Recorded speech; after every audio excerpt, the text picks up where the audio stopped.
How's it going, Yankee fans? Welcome back to Fireside Yankees with your boys, Alex and Ryan. Today we're doing a fan mailbag, and we got a lot of questions on Ryan's Twitter account, and we're going to read them off to you guys, and some pretty pressing questions, some really good ones, honestly, and I think that all you guys probably are thinking similar things. We want to provide some answers, get your feedback as well. Always happy to hear your perspectives down below in the YouTube comments, and as always, make sure to like and subscribe, and drop a 5-star review on Apple and Spotify if you enjoy this episode, and you've been listening and following us for a while. We really appreciate the love. And, the Yankees bouncing back after losing the first 2 games to the 4-game series to the Minnesota Twins, winning the last 2 games.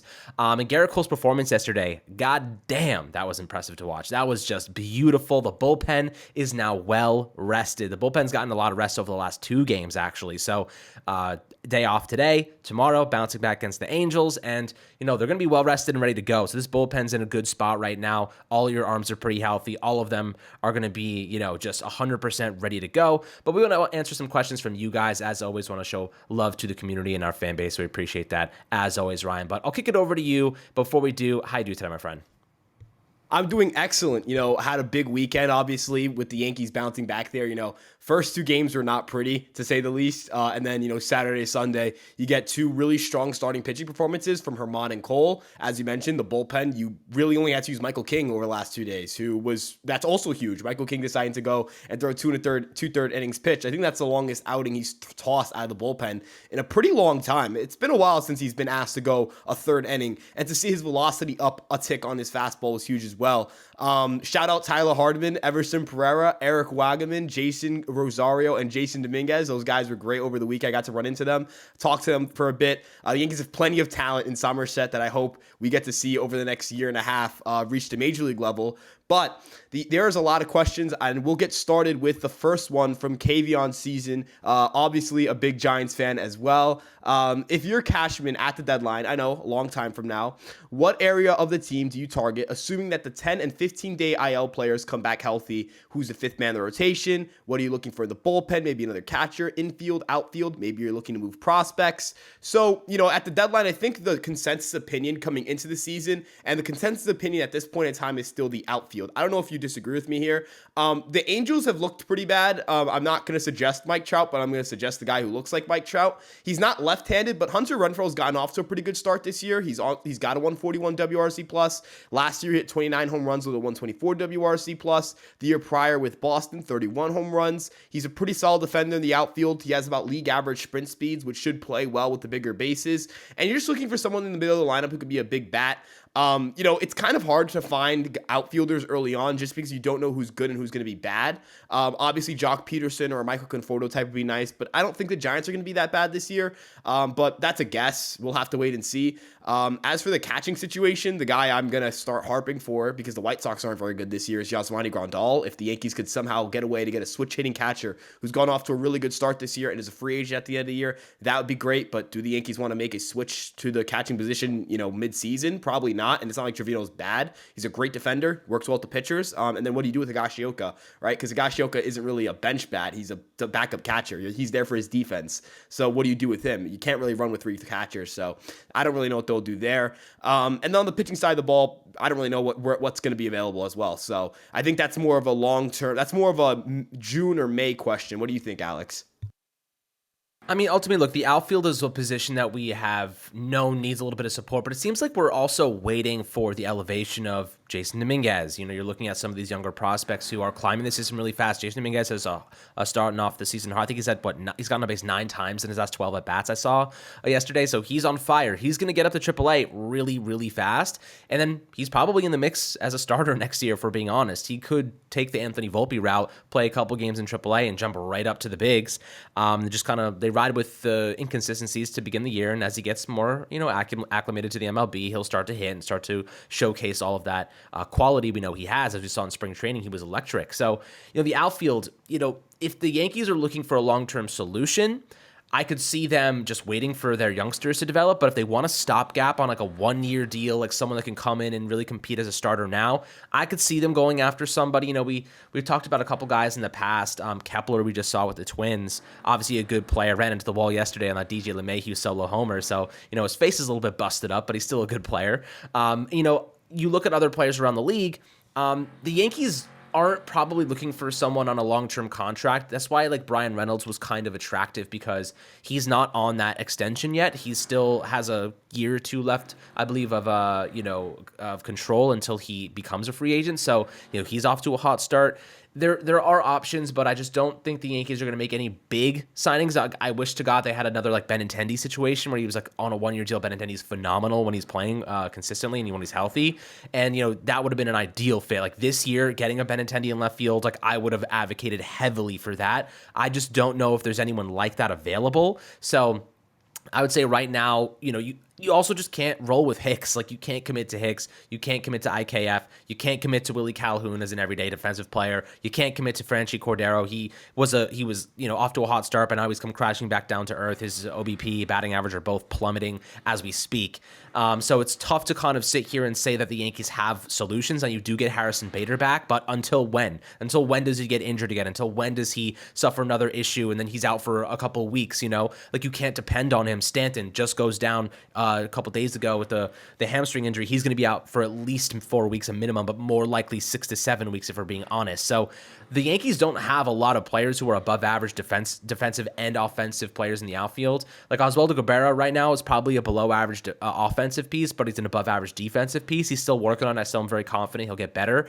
But this outfield certainly could use support. If they're going to go and leverage a guy like Gleyber or Oswald Peraza, someone we're going to talk about really soon, I could see them making a move. I just am not sure who it's going to be yet because it's still a little bit too soon to tell. The catcher position you referenced, Yankees have a bit of a problem there at times. We know Trevino is a tremendous defensive asset. Higashioka, he's good for a home run every now and then. He's an okay defensive catcher, maybe league average.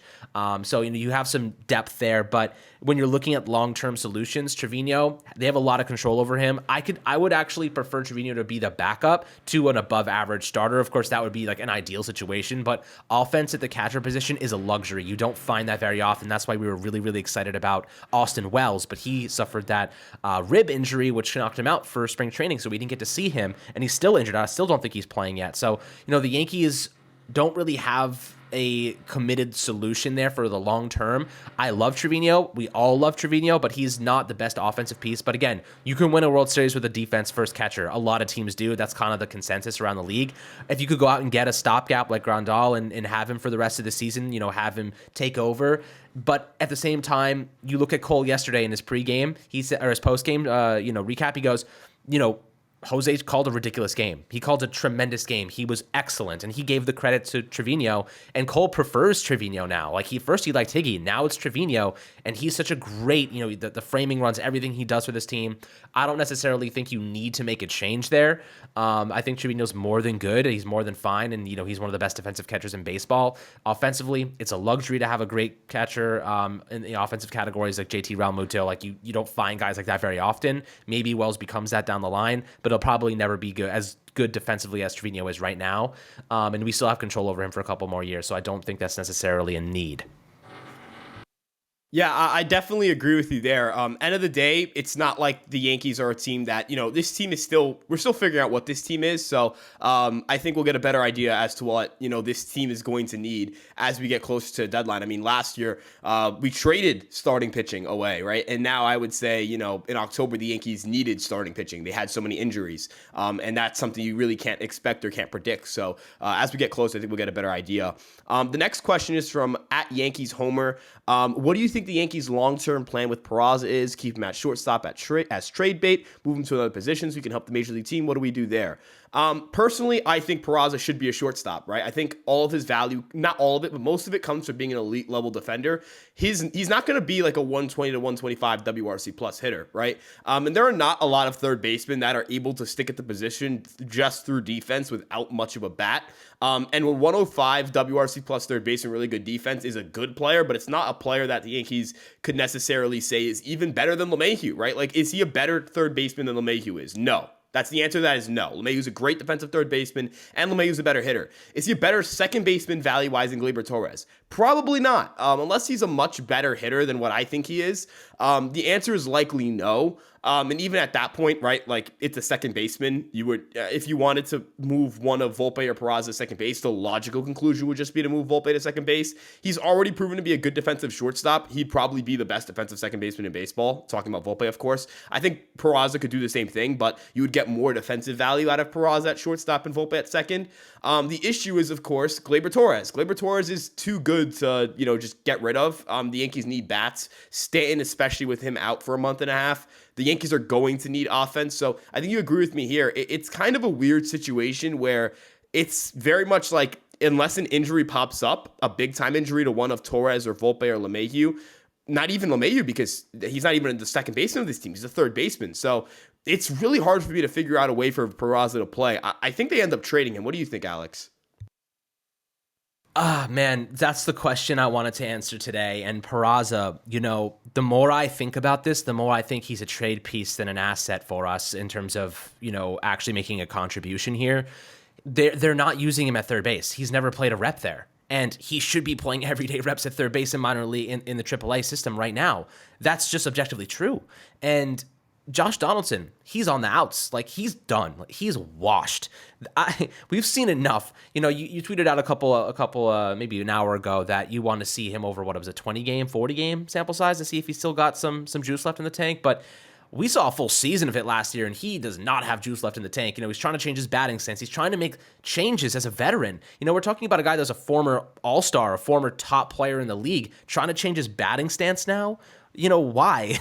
Why not go back to what was working a couple years back when he was an elite player? Why is he changing his batting stance now to try and recover some power, to try and recover something? Like, clearly the power is gone. Otherwise, they wouldn't be changing it. Clearly his swing decisions are, falling off a cliff. His chase rate is up. His strikeout rates are up. Everything is down. His entire offensive model has changed for the worse. And ultimately, the Yankees have an opportunity here to say, Peraza, you lost the shortstop job. Go win the third base job now. Go see what you got at third base. And people will say, it's not a traditional position. He's never played there. I don't give a shit. Go look at what Oswaldo Cabrera just did at 15 different positions he's never played before. He never played outfield once before taking over full-time in right field last year for like a month and a half. And he played some of the best defense we've seen in the outfield over the past couple years. And then you see him go and play third base. Never played third base before. He goes and plays shortstop.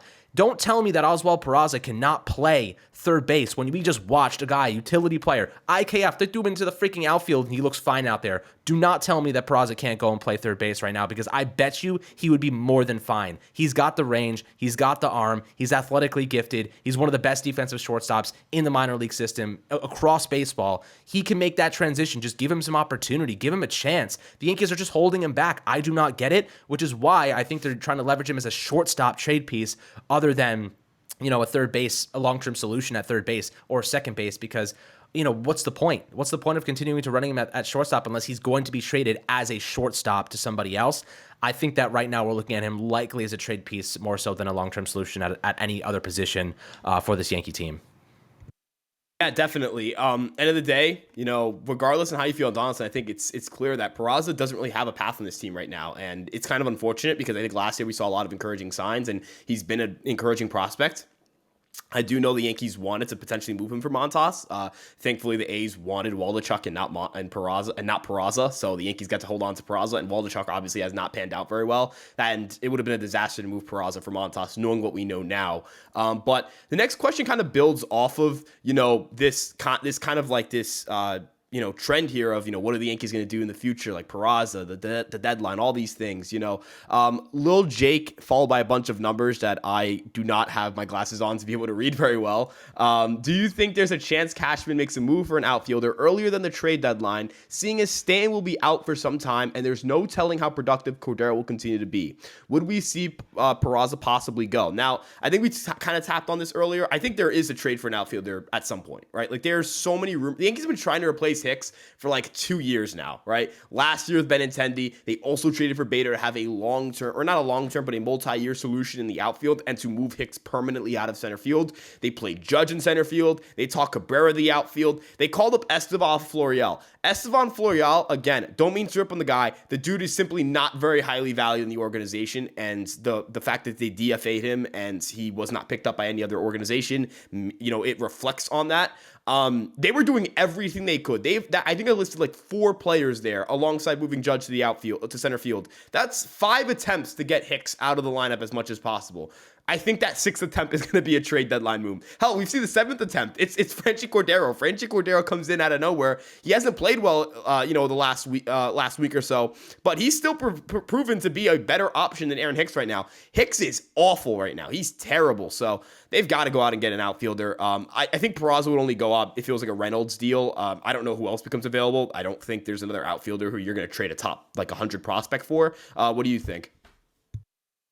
I mean, I don't know, to be honest. Like, you have so much good youth in the system. I don't want to give up on some of that youth. We love Dunham. Pereira has a lot of potential. Jason, obviously, climbing the system, as you mentioned before. Florial's done, right? Florial came back, hit 2 homers in his return after being outrighted to AAA, cleared waivers. Nobody wanted him. Estevan is not MLB material because he makes terrible swing decisions and he strikes out a lot. Now, the Yankees can get on board with strikeouts if you hit 20 plus homers a year. Like, that's kind of what they do across the board. You look at Stanton, he'll strike out 25, 30% of the time, but he'll hit 30, 40 homers a year, and you can live with that. Florial doesn't walk that much. He doesn't hit for contact very often. He doesn't hit with runners in scoring position. He doesn't hit many home runs. He just has one good game every now and then. And he's a AAA. A lot of people say he's a quadruple A player, right? Like, he just can't make the transition to the bigs. Trading one of our top 100 prospects for an outfielder, a short-term solution, it would be a bad idea unless we're that one player away from a World Series. If the Yankees get to September and we are healthy, we are looking good, we just need that one extra piece. We just need, I don't know, maybe Oswaldo Cabrera, they want him to just be kind of a super utility piece, filling in day by day, helping to mitigate fatigue and whatnot, and they want an everyday starting left fielder, and Cabrera can kind of fall back into that utility role in the outfield and just give, guys days off and whatnot, Judge, just down the stretch.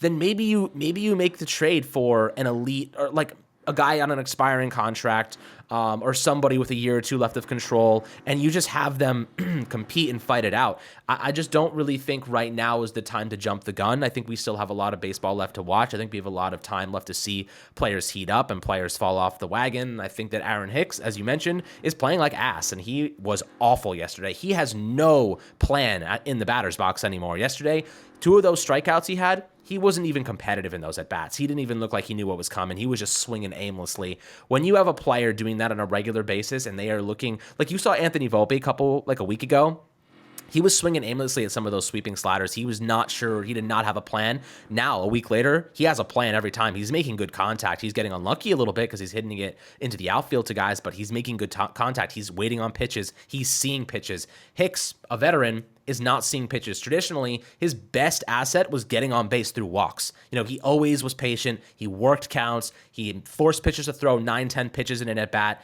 Now he's striking out in 4 or 5 pitches. So what's the value there? Defensively, he's good. He's a fine defensive player, but you can find good defensive outfielders anywhere. You could call up Everson Pereira right now and get elite defensive play. You could call up Elijah Dunham from AA and get good defensive play. You know what I mean? Like, this is definitely a situation where Hicks's offensive value is next to none, and him recording a hit is like a big deal. That should be like an every game occurrence, like a hit or get on base once through a walk.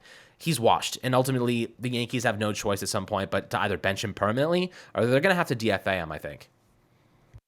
Yeah, Hicks is bad. Hicks is awful right now.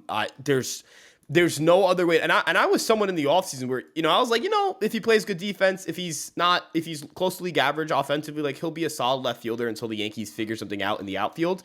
He stinks. There's no other way to put it. Like, I don't want to be rude. He just sucks right now. And I don't think it's going to get much better. And I don't think the fans are going to be much nicer. So it's just for his sake, for the team's sake, for everyone's sake, he's got to go. And I'm fine eating that money. It's $10 million a year. It's not like anyone else is going to take it. So I'd rather him be paid for him to not be on the team at this point than for him to be on it.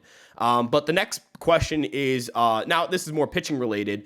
It's from at DJ Hair Enjoyer. Peter, do you still believe the Yanks have the best bullpen, I'm assuming in baseball? Now, I'd say after all the injuries, definitely not. But the bullpen has performed really well this year. I know Clay Holmes has struggled, but I still have my belief that Clay Holmes is going to turn it around. It feels like it's just one of those slumps. Like last year we saw this with Loizaga.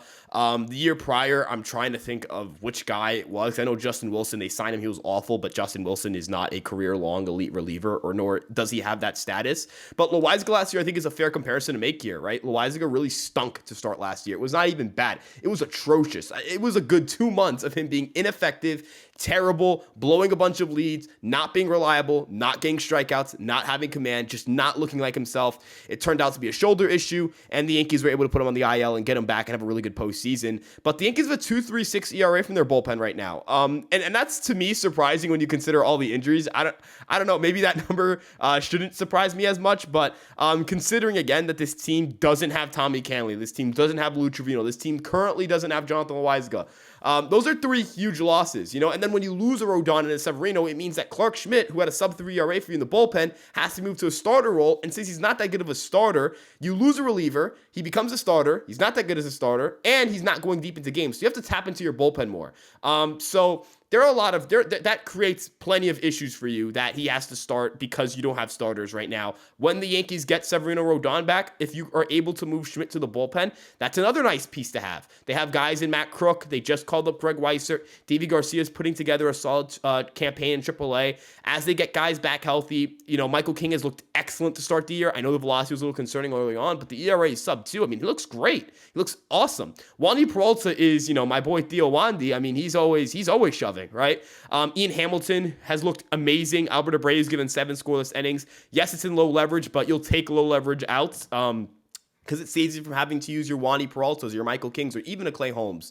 And then once Holmes comes, he kind of rounds his game out. Once you get your guys back, you feel like this bullpen could be the best in baseball. Right now, I'll say it's not just because of all the injuries, but it's definitely a really impressive bullpen. What do you think, Alex?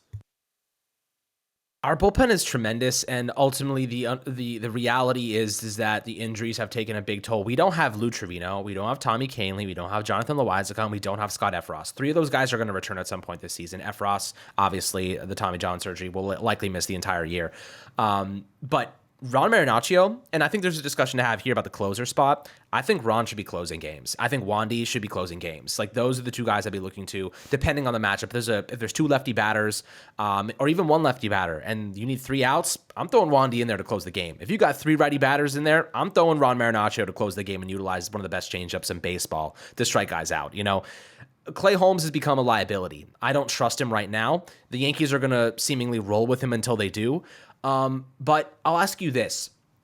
Does Clay Holmes need to be a closer? Could he just be a middle inning relief pitcher? Could he just come in the 7th inning, use that sinker, generate some ground balls, be a situational guy, maybe get some better opportunities where they're lower leverage to build his confidence? Because the spin rates look fine. I looked at the pitch data. The spin rates look fine. The velocity looks fine. It's the location that's not doing so good. He's getting it too high in the strike zone. Those sinkers are not dropping below the strike zone. They're supposed to look like they're coming in down the middle and then just dive like out and away towards the bottom of that strike zone. And unfortunately, they're staying a little bit too high. And I think that that's where you're seeing a lot better contact. And, he's throwing it at about a 70% clip. And his slider's been a lot better for him. He hasn't given up a hit using a slider. Is there anything that you might change for Clay Holmes right now? I think maybe using that slider a little bit more and maybe trying to get that sinker to get down a little bit more would be helpful, because everything in terms of the metrics look pretty solid to me. I just don't think he's executing it as well as maybe he would like. Yeah, he's made a couple bad pitches, and that's baseball, right? Especially in a small sample size, making 1 bad pitch can make your ERA go from really good to really bad. In the 13 outings prior to that one against the Twins, including the postseason, he had given up, I think, 2 earned runs. And that's something that you're like, okay, he's trending in the right direction. People mention the stats since July. He had a really bad August, and then he had a really good postseason, and then he came back healthy. And he got off to a pretty good start this year. Yes, he got rocked by the Giants, but after that, he looked unbelievable. Am I going to let one poor pitch to Carlos Correa go from Clay Holmes is a really nice reliever for this bullpen? He's got a great sinker. He's got a great slider, to Clay Holmes is not a high leverage reliever anymore, and the Yankees should never put him in high leverage. I think that's kind of an insane 180. As you mentioned, does he have to close every game? No. If the opposing lineup, and he wasn't even going to close that game against the Twins. He had the lane of the 8th inning, bunch of righties come up, and then Wandy Peralta gets the 9th. That was the game plan. That's how Aaron Boone had it drawn up, and that was how Aaron Boone should should have had it drawn up. And it didn't work. Holmes didn't get righties out. I said this before. Holmes had not given up a hit to a righty all year. He gave up 2 in 1 inning, right? That's I mean, if you're Aaron Boone, you're like, man, I put you in the right spot and you just didn't succeed. And at that point, it just has to be better pitching. But I definitely think this bullpen, I didn't even mention Marinaccio. Thank you for mentioning him. But he's also been electric. So the Yankees just have so many arms that I feel like they're going to be able to keep themselves afloat. And they'll probably be the best bullpen in baseball when everyone comes back healthy. They've performed so well to start the year. But the next question, and I like this one, from Nathan Alexander at Nate the Great 722 on Twitter. Realistically, when do you think Chaparro could crack the big league roster? And I'm going to contain the smile on my face a little bit too much because I love Andre Chaparro. That's my boy. I hope that the Yankees are able to give him some run at some point when some of these guys are down. Like Stanton is out, right? If Donaldson comes back and for the next 2 to 3 weeks he stinks, and I mean bad, like 100 WRC, if he puts up a 110 WRC plus over the next 3 weeks, his WRC plus is likely going to stay around 100 because he's gotten off to a pretty bad start. But I won't like start saying DFA Donaldson, right? Like he'd be trending in the right direction. You'll take that, right? Especially with how bad the bottom of the lineup's been. I think the Yankees have like a 47 WRC plus from the last 3 hitters. It's really bad. You'll take league average from that spot. But if he comes out the gates and it's, 2-3 weeks of just brutal, like Aaron Hicks level bad, DFA Donaldson and give me Chaparro.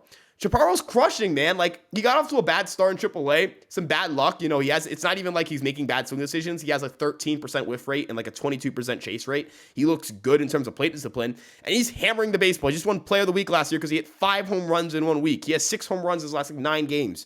If the numbers continue to trend upwards, I don't care that he can't play defense. Let him DH, right? Like the Yankees let Voit and Rizzo exist on a roster together for a little bit. Let that happen with Chaparro. If he plays 4 out of every 7 days, you think he's going to care if he's hitting nukes? Absolutely not, right? The Yankees are playing Willie Calhoun right now. The Yankees are playing Aaron Hicks right now. They're playing Isaiah Kiner-Falefa right now. They're going to play Josh Donaldson. You mean to tell me there's no room for Andre Chaparro? Look, the dude's dropping tanks. If he continues to drop tanks, I need him up by like May. I need it to happen. The Yankees need tanks. They need bats. I don't know if you disagree with me here, but I don't care about the defense. If he's occasionally got to play some first base and third base, but mostly DHs, I'll take it. And if people want to know what happens when Stanton comes back, we'll figure it out when Stanton comes back. Because right now Stanton isn't here, so I'll figure that out when we get there. What do you think, Alex? I mean, look, Chaparro, what we saw from him during spring training indicated that he has big league power, right? He is more than capable of performing exceptionally well against major league pitching. But I'll say this, and the major point you made, what's the point of having, like, I'd rather give Andre Chaparro opportunities than Willie Calhoun. You know what I mean? Like, Willie Calhoun is traditionally a bad major league player. He had a single yesterday, but he's DHing, and he was bad in what? Was he bad in 5th or 4th yesterday? Was he bad in cleanup yesterday? Do you remember? He was hitting 5th. I think he was okay. hitting 5th. I'm not sure. Yeah, either way, wherever he's hitting, you're bringing him in because he's a lefty bat. You're trying to capitalize on the short right portion of Yankee Stadium. But Chaparro's got big league power, man. He can hit that thing 500 feet dead center field. You know what I mean? Like, you don't need the short right porch in Yankee Stadium for Andre Chaparro's level of power. You just need him to be able to hit and hit well and barrel it up, and he'll hit it out of the park. Chaparro is the perfect DH. And here's a point that I'll make. I would be okay with bringing him up to DH with the contingent that he also plays some first base to give Rizzo a day off every now and then. I think that you have DJ LeMahieu, who's your veteran utility guy who can play second, he can play third, he can play first. And maybe you want to give both those guys a day off every now and then. And you can have Chaparro there on the off chance that you're like, okay, let's give these guys a day off. They've been playing well. We have a weaker opponent today. Chaparro's been slugging well at the AAA level. Let's give him a chance to play at first base. You know what I mean? Or maybe you give somebody else a day off and DJ Mann's hot corner and Josh Donaldson is launched into the sun. That's also a good idea, from my opinion. So, I kind of feel like right now Chaparro is headed toward DHing for the Yankees when Stanton is injured. The Yankees tend to use those injuries, like to Stanton, whatnot, as an opportunity to give other guys rest, but it's so early in the season.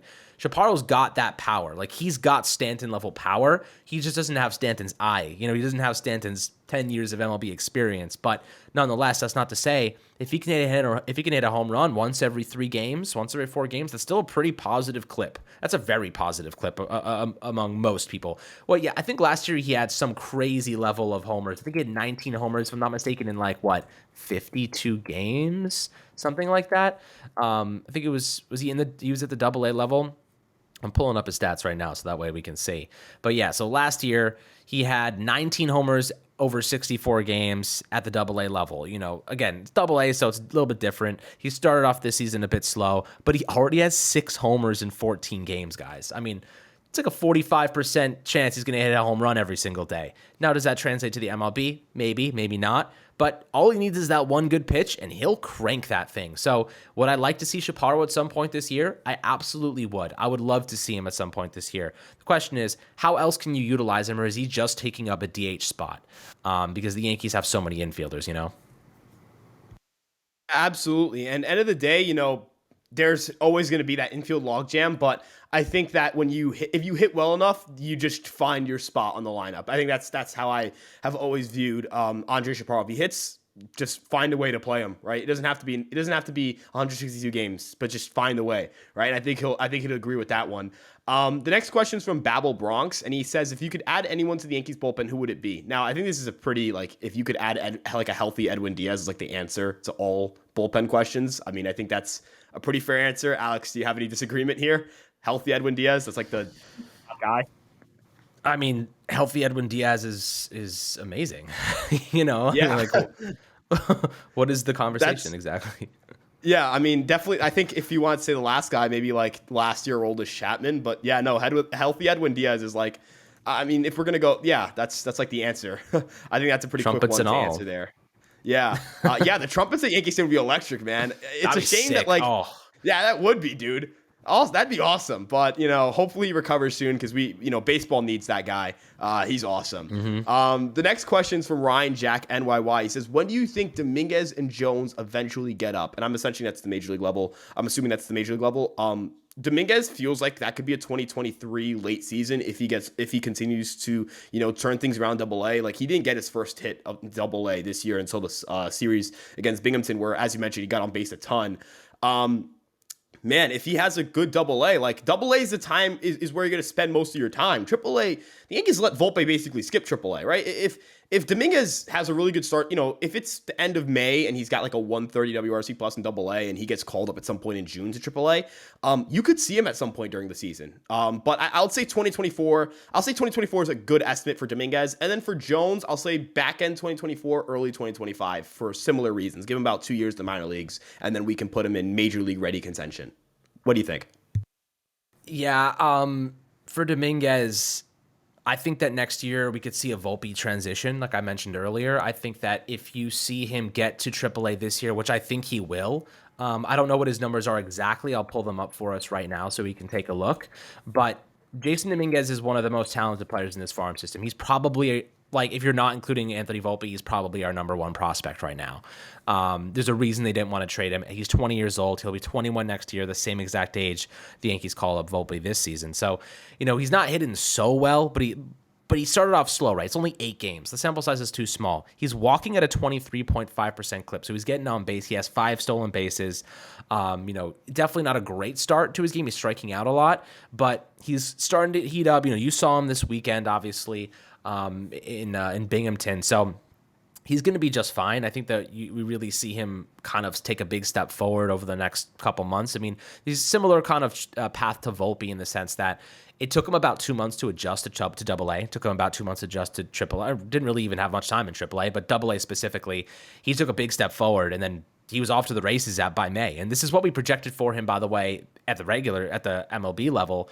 It was going to take him a couple weeks to get used to it. People are already like, he's a bust. He can't hit. He's not getting on base. He's looking lost up there. I'm like, guys, he's 21 years old, and it's been 2.5 weeks in the regular season. Are you kidding me? This is what makes fans stupid, making dumb assumptions like that. You know what I mean? This is why you can't take people seriously sometimes, because you're talking about a 21-year-old top prospect who basically just skipped AAA and has been in the MLB for 2.5 weeks against some of the best pitchers in baseball, and we're making assumptions off of that?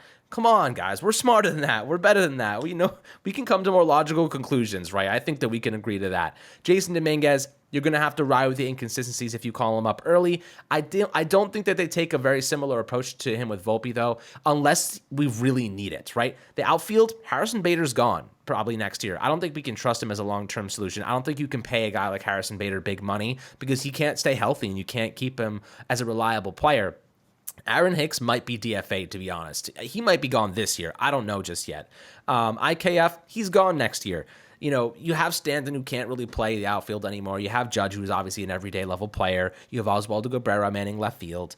But maybe Oswaldo shifts over to right field. Jason takes over in left, and then you have a Judge in center field. Maybe that's the combination of the future that we're looking at until Spencer Jones reaches the MLB and he takes over in right field. And you got your lefty Aaron Judge, who's been absolutely killing it in A ball this year, high A. You know, this is a player in Spencer Jones that I think will reach the MLB by the start of 2025. I think he's probably about this year and next year's away. Maybe he gets called up similar to Peraza late in the year to give some guys some rest. But I could see Dominguez being elevated like midway through next year. I don't think that he'll be promoted immediately out of spring training, but I think they may kind of follow like a Peraza kind of strategy with him, give him some opportunity at AAA, let him adjust, get the kinks out of the way because it takes him a couple weeks to adjust, and then bam, you elevate him, he kind of fits in seamlessly, and you're off to the races. You know, how do you think that Jason kind of fits here? Because I know you mentioned 2025 is more likelihood, but I could see him getting promoted a little bit earlier in that, like halfway through next year. Oh yeah, for Dominguez, 2024 I think is a good, that's a strong number for a year for him to get called. I think that's like if not even just if everything goes well, that's if things go to plan. Because ideal outcome, you know, if best case scenario for Jason Dominguez would be 2023, right? I think that's obvious. Jones is the guy who I think would be, you know, that's more 2025, right? He needs a little more time. You know, this is his first full year in professional baseball. He's been tearing it up, but still, year one of professional baseball, Double A is going to take a huge chunk of your developmental time. I guess if he gets to Double A quickly, like if he gets from high A to Double A before the trade deadline, we could see him up in 2024, but I don't see a reason for the Yankees to rush him if they feel like they can, you know, wait a little bit more. You know, with Judge, they let him come up when he was 25, right? It's a similar situation here. Obviously, you know, Jones isn't just Aaron Judge, right? Like I when we talked to him, he mentioned, you know, being his own player. He's not just Aaron Judge, but left-handed. But there is, you know, the high strikeout profile, the big bat, outfielder, all that stuff. It just feels like he feels more like a player that needs more than just 2 years to, you know, get through the minor leagues. But I hope I'm wrong. I hope he gets there faster because he's an absolute stud and I think he's amazing. But with that being said, you know, the next, you know, considering this kind of like prospect outfield talk here, Waldo's World at Big Sevy for Mayor asks Dunham to come up with Stanton out. Now, I think at this point we know that Dunham's not coming up for Stanton. He's not on the 40-man roster, but he is a contact guy. He does make a lot of contact. He has good swing decisions. He's really fast. He's someone that I was speaking to, you know, put this in a really a great way. He is a performance over talent guy as a prospect, right? And there's you either fall into two categories as a prospect. You're either really talented and the performance isn't there, or the performance is there, or you're a performance guy without the talent. So you're not going to be a highly regarded prospect, but you're going to put up good numbers in the minor leagues. And some of those guys do translate to the major league levels. And Dunham is more of that, right? He was an undrafted free agent, as many were in the 2020 college season, because there's only 3 rounds of the MLB draft. He has a great speed tool. He gets on base a lot. He's got good contact rates. He can play all 3 outfield spots. You know, he's someone that you can transition into a 4th outfield role, but are the Yankees going to call him up right now? Probably not. He just debuted in AAA, and I don't think the Yankees are going to say, all right, you played about 10 good games in AAA. You're going to get the call. We're going to make a move on the 40-man to get you on the 40-man. This feels more like a Trey Ambergy, Hoy Park situation than it does an Oswaldo Cabrera. Maybe I'm wrong. I'd like to be wrong because I think Dunham has some pretty solid tools, but you know, he still has something he needs to prove in AAA, I think, before the Yankees are going to rush to bring him up. However, if Hicks were to be DFA'd, I think that would be a logical swap to make. You DFA Hicks, take him off the 40-man, and then you bring Dunham up. I think that would make sense because they fill similar roles. What do you think? Yeah, you know, it's tough. Read me the question one more time so I can answer this to the fullest of its ability. Yeah. So it's just, should Dunham come up with Stanton out, which I think is the key thing. With Stanton out is the thing that, like, I disagree with. I don't think he's going to come up with Stanton out, but Hicks maybe being DFA'd. That's where I see the lane for him maybe. What do you think? Dunham, he's in Double A right now, right? Isn't that He just he's in started out in Triple A? He just joined Triple A. Okay, right. I'm thinking Pereira is in Double A. Okay, so Dunham just started out in Triple A. We love Dunham here on the podcast. Nick, big fan of Dunham. You, big fan of Dunham. I'm big fan of Dunham. We talked to his dad on Twitter actually recently. Really, really good guy. Dunham is an athletic guy. He can play the outfield. He can make diving catches. He can be an above average defender there. You question, is he better than Hicks? Anyone's better than Hicks. You question if he's better than IKF in center field. Anyone's better than IKF right now. You can't really go wrong, right? Like, you really can't hurt yourself. You're really talking about service time, though, and that's where the Yankees will bring up the point. You don't want to waste his service time. You don't want to waste a minor league option. You don't want to do this. You don't want to do that. But I think minor league options are a little bit more prevalent when it comes to pitchers than position players at times, because, you know, you can call up a position player, you send him back down, but you're really only going to send him down if he's struggling or you just don't see him as a long-term piece. Like Esteban Florial just could not get it going. But if Dunham, like, dominates, kicks ass, like, you just don't send him down, you know? You just keep him up. And you DFA Hicks or you DFA IKF, and then you walk into the sunset happy and ready to go. Would I do it right now? No, I wouldn't do it right now with Stanton's injury, because Stanton doesn't play defense anyway. You know what I mean? Like, every now and then, like maybe once every week, he'll go out there and play defensive. You're really just missing the bat. You're not missing Stanton's defensive quality. You're missing his bat. So I don't think this really impacts how the outfield is constructed much. So am I going to call up Dunham right now because of it? Probably not. He's not a Volpe prospect. He's not a Jason prospect. You know, he's not one of those guys that can just skip a level and assimilate and be great like in a couple of weeks. He needs the time. He needs the developmental time to really find himself. And I think that's where you're going to see Elijah Dunham, you know, make that big transition, make that step. But I think he needs to be in AAA right now and really starting to, like, you know, figure out the next level of ball before they elevate him. I think he needs more time. Yeah, definitely. Give him some time, and then, you know, also you're going to inherently give Hicks and IKF more than 3 weeks to prove themselves.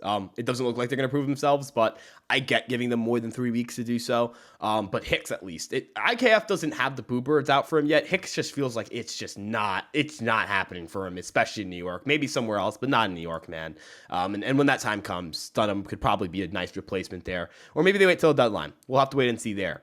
At Yankees Ken on Twitter asked, when's Rodon coming back? And now we know he had a setback from the back tightness, but he threw the day after that, which was weird because I know trying to relay news, obviously, you know, all of us are trying to relay news to each other. So getting Rodon has back tightness and recording that video and then getting, oh, but he's throwing tomorrow was a weird 180. I know he's scheduled to throw like a live bullpen at some point. So is Severino. I don't know what's a good estimate to say he's back. I'm not a doctor, and I'm not talking. I don't like talk to Rodon on the daily. I don't think I've ever spoken to Carlos Rodon. But yeah, I mean, he's obviously a big guy to have return. But I think like May is like a good. I think early May isn't too far off of what the realistic timeline is. What would you estimate it at? Carlos Rodon is making good progress. I think he returns before Severino. I know he faced live hitters recently, and he's been throwing a lot of bullpen sessions. I think right now they estimated like late April would be possibly realistic. I don't think that's true right now. I'd probably say early May. I'd say 3 weeks from now feels about right. You know, I think he needs to ramp up in the minors first. Like, he hasn't even started a rehab assignment. Like, he needs probably 3 starts in the minor leagues before he gets called up, if I had to imagine. What do you think? Yeah, I think that's probably yeah. He probably needs to get a start. Maybe not 3. I don't know. Severino, I feel like might come back sooner just because he actually pitched in spring training. Rodon made 1 start, and that might be like Rodon might actually need a little more time to build up, as you mentioned, in rehab games. That's like the Bader situation where I don't know if you caught that quote where Boone was like, you know, Bader's gonna need to build up a little bit in the minor league. It's not gonna be like Josh Johnson who's just gonna grab 1 game and then head up to New York, right? That's not how it's gonna be for Rodon. I think Severino could legitimately go, give me 1 rehab start and let's get rocking, because he pitched through most of spring training. He's already built up his pitch count, whereas Rodon has not yet. But time will tell. Hopefully there are no more setbacks. Having these 2 guys back, you know, in May, considering how the pitching staff has looked early on without them, would be a huge lift for this team. So really anticipating their return. And then, you know, at Bong King 420X, Franchi for MVP. Franchi, unfortunately, does not seem to be playing at the MVP pace anymore, but we'll root for that. He said, what left-handed bat would you like to see the Yankees add to the lineup? I think not realistic, but like the somewhat realistic, the guy we've had any connection to is obviously Brian Reynolds. Like, that's the guy where, like, throw in Brian Reynolds and hit him in the middle of this lineup and this team with, a Volpe who's turning it around a little bit, DJ LeMay who's having a great start to the year, Gleyber Torres, Aaron Judge, Anthony Rizzo, Stanton when he returns, that lineup suddenly becomes, unbelievable. I'm not even talking about, the solid play they've gotten from their catching, if Cabrera can turn things around, Cordero, if he potentially, can kind of even things out a little bit, just be a little more consistent. There are certainly, and Harrison Bader, of course, who's we saw in the postseason just went off. That would make this lineup so damn good. This would make you a lot deeper. It would cost you a lot. It would cost you a pretty penny, and Brian Reynolds has played pretty well to start the year. But that's the guy. Who's your left-handed bat? I think it's Reynolds, right? Yeah. Yeah, it's Reynolds. Who else is readily available, right? Reynolds is disgruntled. They're trying to find a conclusion on a contract. And the Pittsburgh Pirates are vastly undervaluing him. Like they offered him a 4-year, 70 something million deal, something like that. That's really low for Brian Reynolds. Like he has superstar potential. You put him in the right spot, he could be a very good player for you. Am I going to put him in center field? No, but he could be a good left fielder for the Yankees. And I think that Brian Reynolds with his bat in Yankee Stadium, you're looking at a really valuable player there. So the question, if you're the Yankees, are you willing to give some top prospects for a proven commodity and a guy that has 2 years left of control? I think you probably do it. So like the argument here is like, how many prospects are you willing to wait on? How many prospects do you think are going to pan out? Jason Dominguez probably pans out. Like probability would say he's going to be a good MLB player. Spencer Jones, we don't know just yet. He's killing it at the minor league system, but how many times have we seen that? Florial is the perfect example of guys that killed it at the minors and then dominated in the majors. He's got all the talent to be a great MLB player, don't get me wrong. He has speed, he's got power, he's got contact capabilities. He's a lefty, for God's sake. That's what you want in Yankee Stadium. And he's a good defensive one at that. So I do think that if you go for the proven commodity, you have 2 years of guaranteed play out of Brian Reynolds, and you don't have to extend him if you don't want to.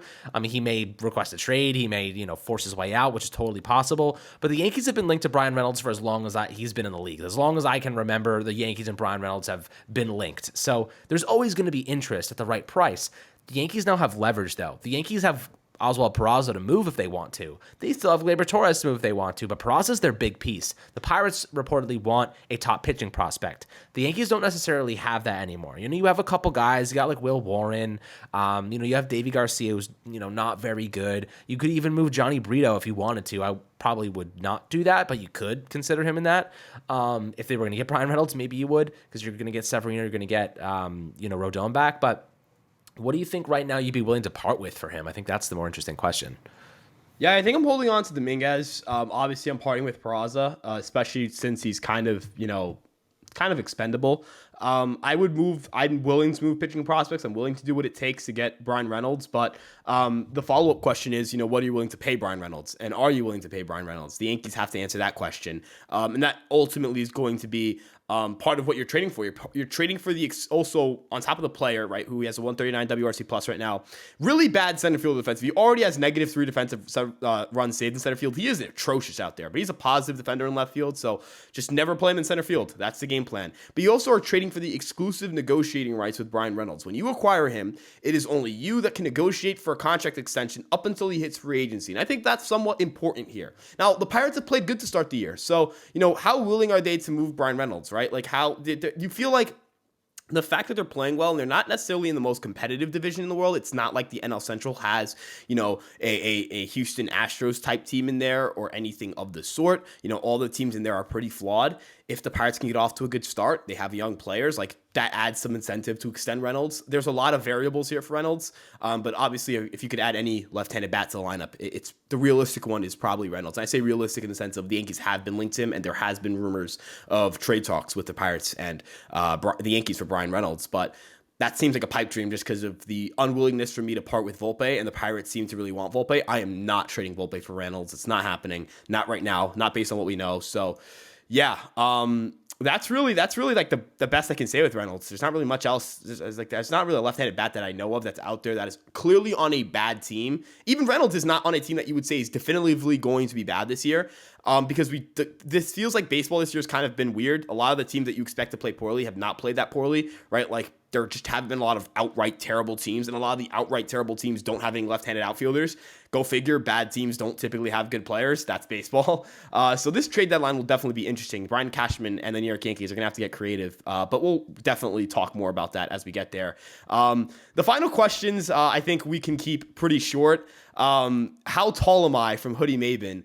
I'm 5'8", according to my doctor. If you would like to meet my doctor, I will not be giving out that information, but I can certainly get some measuring tape over the weekend and confirm that. And the last one is how many, from NYYNick_, how many hair follicles does Cashman have on his head? That's a good question. I think you could ask him. Maybe I know he has, I think he has, forget what the app is called, but you can pay for like a voice message or to text them. And one of my friends actually did this with Joey Gallo. Shout out MLB Nerds. He did this with Gallo still a Ranger. He texted him. He's like, please acquire Joey Gallo. And he's like, we will do our due diligence, whatever that was. They actually went up getting Gallo. I think if you ask him, I think you have to pay like $10 to text him. Ask him the question, and I think you might get a good answer. But yeah, those are all of our questions from today's mailbag. And so, yeah, we really appreciate you guys reaching out.